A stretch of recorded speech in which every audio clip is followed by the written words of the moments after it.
چاہے وہ ڈاکومنٹس ہیں، چاہے وہ ہمارے آرگومنٹس ہیں، چاہے وہ لائرز کا طریقہ کار ہے، وہ آپ دیکھیں گے انشاءاللہ تعالیٰ وہ بھرپور انداز میں لڑیں گے، اور آپ آئندہ چند دنوں میں اور ہفتوں میں دیکھیں گے کہ ہمارا کیس بالکل واٹر ٹائٹ ہے. ہمیں یہ واٹر ٹائٹ کیس ہے رؤف صاحب، جس میں ایک کاغذ عدالت کے سامنے کوئی ہے، ایک کاغذ بھی پتہ نہیں یہ واٹر ٹائٹ ہے یا واٹر گیٹ ہے. ایک کاغذ نہیں ہے عدالت کے سامنے. کاشف یہ جو خیر ان کے دعوے تھے، کلیم تھے، ان کے کانفیڈنس کی پہلے بھی ایک دفعہ بات ہوئی تھی. داد دینی چاہیے سب کو، اے ٹو زی ان میں جتنے اعتماد کا مظاہرہ ہے کہ ایک دفعہ تو بندہ ہل جاتا ہے کہ اپنا. یاد ہے میں آپ سے پوچھتا تھا یہ کانفیڈنس کدھر سے آ رہا ہے؟ کوئی کچھ ہوگا ان کے پاس، ان کے پاس ساری منی ٹریلز ہوں گی. اور دوسری چیز آپ اس میں یہ دیکھیں کہ اگر ان کے پاس سب کچھ ہوتا یا اگر ہوگا، ابھی انہیں بینیفٹ آف دا ڈاؤٹ دیں کہ دو بڑے وکیل ختم ہو گیا وزیر اعظم کا کام سر، اور ان کے بیٹے رہتے ہو سکتے ہیں وہ وہاں سے ان کے جو وکیل ہیں کوئی اپنی اس میں ٹوپی میں سے کبوتر نکال دیں. یو نیور نو، پاکستان ہے، یہاں سے کچھ بھی ہو سکتا ہے، مزید تضادات اوپر جائیں، مطلب کچھ نہ کچھ چیزیں نکلیں گی اس میں سے. جو امپورٹنٹ چیز میرے لیے ایک وہ آپ کہہ سکتے ڈسٹربنگ ایک یہاں ٹرینڈ نظر آ رہے پچھلے 2-3 دنوں سے سماعت کے بعد، وہ پی ایم ایل نواز کے جو بڑے بڑے بگ گنز ہیں، اب ایک تو ان کی تعداد میں آپ دیکھیں اضافہ ہونا شروع ہو گیا. پہلے 2-3 لوگ جاتے تھے، طارق فضل صاحب چلے جاتے تھے، کوئی ایک ساتھ میں کوئی اور چلا جاتا تھا، چلیں جائیں یا تھوڑی سی ایک کٹسی سے ایک آپ اس پہ میڈیا پہ 2-4 منٹ بات کر لیجیے. آل آف سڈن پچھلے 2-3 دن سے دیکھیں ٹرینڈ بالکل چینج ہو گیا.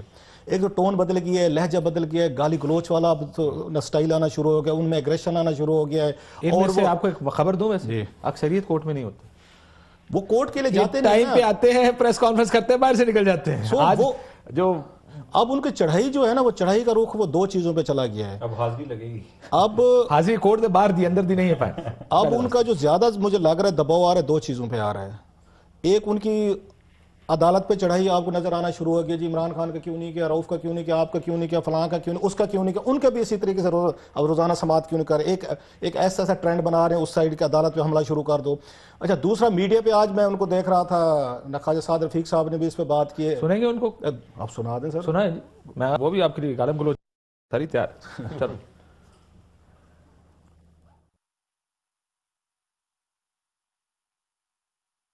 یہ استدعا ہے آنریبل کورٹ کی خدمت میں، اس بات کا نوٹس ضرور لیا جانا چاہیے کہ جو آنریبل ججز کی آبزرویشنز ہیں یا ریمارکس ہیں، ان کی ڈائسیکشن کرنے کی اجازت نہیں دی جانی چاہیے. یہ وکلا کا اور عدالت کا معاملہ ہے، اور وکلا ہر پارٹی کے موجود ہیں، تو یہ جب معاملہ ان کے بیچ ہے تو پھر یہاں تماشا لگانے کی، یا میڈیا کے بعض چینلز پہ بعض اینکرز جو ان کو تماشا لگانے کی چھٹی کیوں ملی ہوئی ہے؟ یہ صرف سعد رفیق صاحب، میرا خیال تھا ہم نے اور بھی رکھے ہوں گے. کاشف جی کورٹ نے تو خود کہہ دیا کہ ہمیں کوئی اعتراض نہیں ہے، آپ ہمارا پریمیسز استعمال نہ کریں، پریمیسز کے باہر آپ بات کریں، فریڈم آف سپیچ ہے، ہمیں کوئی اعتراض نہیں. نہیں ان کو اعتراض ہے. آج ایک صحافی نے کسی نے سوال پوچھا دانیال صاحب سے، دانیال صاحب نے کہا آپ نے لفافہ لے کے سوال پوچھا. اب اس جگہ پہ بات آ گئی. ویسے انہوں نے کوئی چیزیں جو نا پی ٹی آئی سے بھی سیکھ لی ہیں. یہ جس طریقے سے جرنلسٹ پہ یہ اٹیک کرتے ہیں، ہم بھی اس طریقے سے کریں، یہ بیک فٹ پہ آ جاتے ہیں. اچھا یہ ابھی بات کر رہے تھے کہ عدالت سے انہوں نے استدعا کی ہے. اچھا اس میں بھی ایک بے بسی ہے کہ عدالت سے استدعا کی ہے کہ یہ جو ریمارکس ور ہیں سیکشن نہ کیجئے. تو یہ تو اسی طرح لگتا ہے کہ جیسے آپ کو بلکہ ٹی وی پر بھی لگا دینا چاہیے کہ کمزور دل حضرات یہ ریمارکس نہ پڑھیں.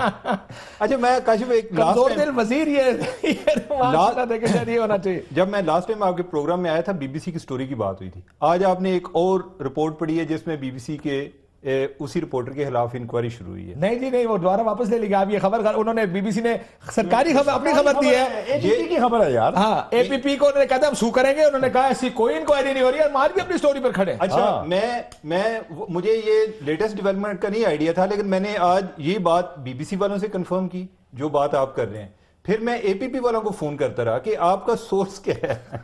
پہلے میں جب ان کے ایک معتبر آدمی کو فون کیا تھا منسٹری آف انفارمیشن، سر کیا کرتے ہیں آپ کو تو پتا ہونا چاہیے. ان کے ایک معتبر شخصیت ہیں اے پی پی کی، ان کو فون کیا، انہوں نے کہا کہ نماز کا ٹائم ہو گیا، میں آپ کو بعد میں آ کر بتاتا ہوں. تب سے وہ فون نہیں اٹینڈ کر رہے تھے. مجھے نہیں آئیڈیا کہ یہ جو لیٹسٹ ڈیولپمنٹ ہوگی. جناب بالکل یہ اگر ہاں جی بی بی سی والے کہتے ہیں ہم قائم ہیں اپنی اس کی. نہیں قائم بھی ہیں، اور انہوں نے کہا کہ ہم نے اپنی اس خبر کو نشر کرنے سے پہلے، اس فلم کو نشر کرنے سے پہلے ہم نے ان سے رابطے کیے، ہم نے ان کو سوال نامے بھیجے. اگر یہ رسپونڈ نہ کریں تو ہم کیا کریں؟ نمبر 1.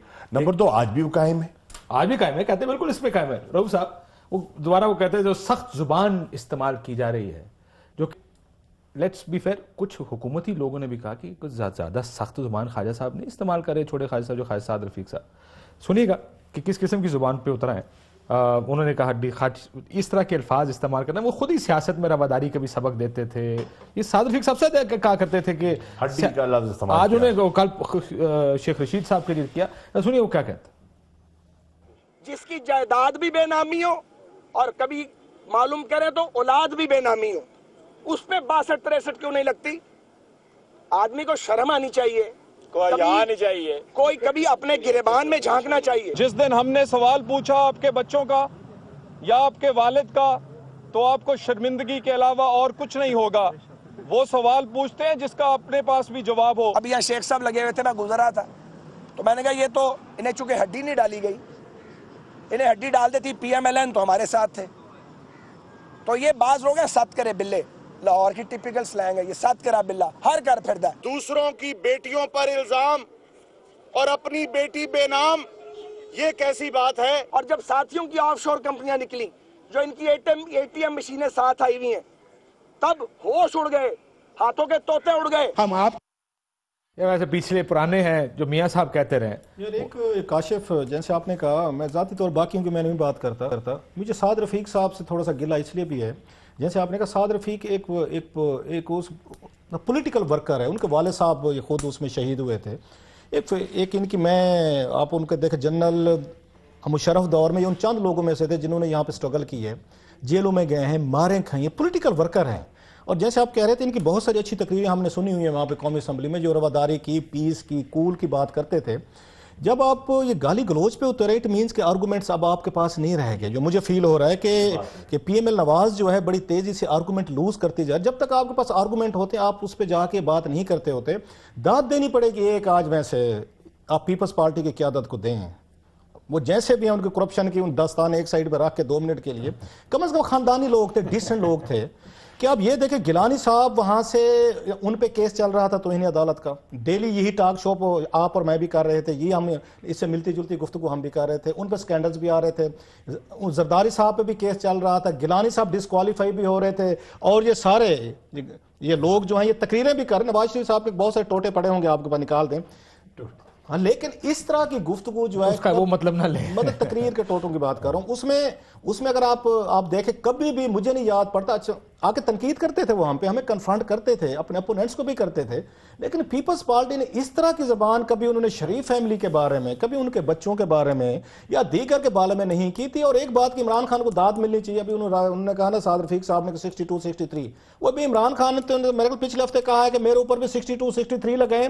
جس پہ لگتی ہے لگنے دیں، پارلیمنٹ صاف ہوتی ہے ہونے دیں. وہ عمران تو کہہ چکا اس کو کرنے دیں. میں یہ ایک چیز رکھیں، ہمارے بچے جو ہوتے ہیں وہ انہی لوگوں کو دیکھ کے ایک طرح کا رول ماڈل بناتے ہیں یا نہیں بناتے. اور انہی کی یہی گفتگو سن کے میرا خیال ہے وہ جسٹس جو انہوں نے کہا ہے ریٹائر جو تھے، انہوں نے یہ کمشنر صاحب الیکشن کمشنر کے الفاظ کہیں. یہ سعد رفیق صاحب کو غصہ ایک منٹ سر کہ آپ یہ دیکھیں کہ اب جو لوگ بڑے بڑے عہدے لاکھوں روپے کی تنخواہیں لے رہے ہیں ان سیاستدانوں سے، کہ چیف الیکشن کمشنر نے کیا کہا ہے جسٹس یہ ریٹائر جو ان کا رضا صاحب ہیں، انہوں نے کہا میں سیاست پہ لعنت بھیجتا ہوں. یہ اسی طرح کی گفتگو، اسی طرح کی چیزیں، یہ امیجز ہیں. جب پولیٹیشن جو ہیں اس طرح کا آپ یہاں الفاظ یوز کریں گے، امیجز لائیں گے، تو لوگوں کو سیاست ایک گالی کی طرح لگے. کہ ایون وہ بندہ جو 8.5 10 لاکھ روپے کی تنخواہ پہ انہیں سیاستدانوں کی وجہ سے لگا ہے وہاں پہ، وہ بھی کہے جسٹس صاحب نے، اور کہیں سے داد دینی چاہیے پوری پارلیمنٹ کو. ویسے ایک کی چوں نہیں ہوئی، آپ اور مجھے تو نوٹس آ جاتے ہیں، ایک چوں نہیں ہوئی پوری پارلیمنٹ میں. کسی کو جرات نہیں ہوئی کہ یہاں الیکشن کمشنر کے خلاف ایک پریویلیج تو دے دیں جا کے، جناب انہوں نے کیوں کہا ہے کہ سیاست میں گالی بھیجتا ہوں میں، لعنت بھیجتا ہوں، لعنت بھیجتا ہوں میں. سو یہ تھوڑے سے سیاستدان بڑے شان ہیں، یہ بھی اپنی عزت پہ جہاں کمپرومائز کرنا ہو نا. اب جسٹس رضا صاحب کے خلاف کسی نے بریچ نہیں دیا، کسی نے پٹیشن نہیں کی، کسی نے ان کے خلاف سپریم جوڈیشل کونسل نہیں جائے گا. یہ سیاستدان بھی اپنی آپ کہہ سکتے عزت پہ اپنی پگڑی کو گروی رکھ لیتے ہیں، اور اسی لیے ان کو گالیاں بھی سننی پڑتی ہیں، خود بھی گالیاں آگے نکال رہے ہوتے ہیں، سن بھی رہے. میرا خیال ہے پھر بھی آپ کی پارٹی کو بھی شاہ جی، جب عمران خان صاحب بھی کھڑے ہوں اور باقی سب کو کوئی رواداری، جس طرح شاہ جی کے اوپر کبھی الزام نہیں لگے گا کہ شاہ جی نے کوئی ایسی زبان استعمال کی ہے تو شاید اس دائرے سے باہر ہے. کیونکہ آپ جو بھی کہیں گے بریک کے بعد میں اس کا جواب دیجیے گا شاہ جی، کیونکہ آپ جب تقریر کرتے ہر کوئی سن رہا ہوتا ہے. اگر میں سن رہا ہوں تو میرے ساتھ وہ بچے بھی بیٹھے گھر میں سن رہے ہیں، جو میرے بچے بھی سن رہے ہیں، یا کوئی بزرگ بھی سن رہے ہیں، سب نے سن رہا ہے. یہ ساری چیزیں لوگوں نے سنی ہوں گی.